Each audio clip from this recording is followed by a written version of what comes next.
বন্ধুরা, তোমরা নিশ্চয়ই জানো যে পশুদের মধ্যে শিয়ালকে সবচেয়ে বেশি চালাক মনে করা হয় আর ছাগলকে বলা হয় সবচেয়ে বোকা।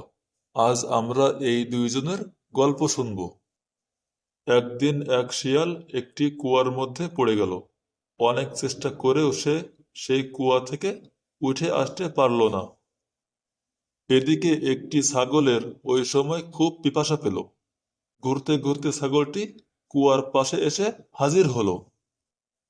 কুয়ার মধ্যে শিয়ালকে দেখে সে জানতে চাইল যে কুয়ার মধ্যে খাওয়ার মতো পানি আছে কিনা।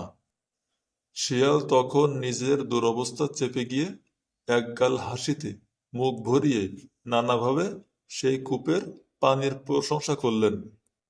শিয়াল বলল, এই কূপের পানি এত সুমিষ্ট যে আশেপাশে এমন পানি আর কোথাও পাবে না।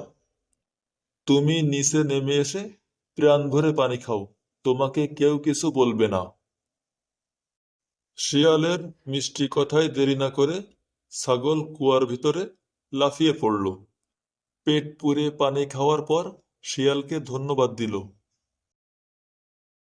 এ সময় শিয়াল তাকে জানালো ভয়ঙ্কর অবস্থায় তারা আটকা পড়েছে।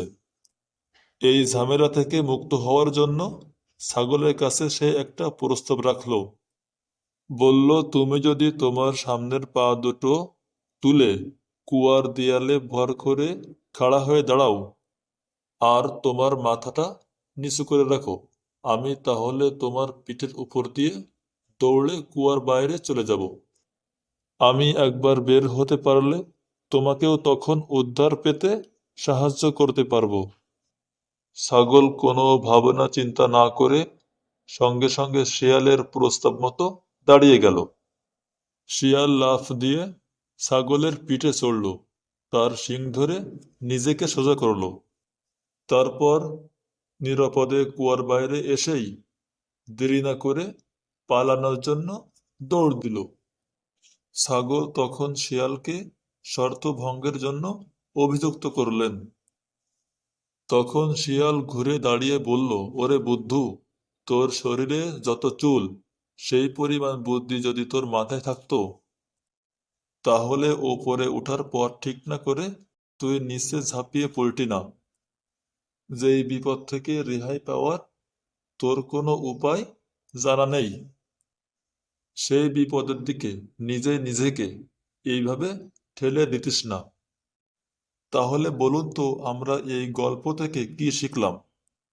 কোনো কাজ করার আগে দেখে শুনে করা উচিত, আর দুষ্ট লোকের মিষ্টি কথাই ভোলাও ঠিক না।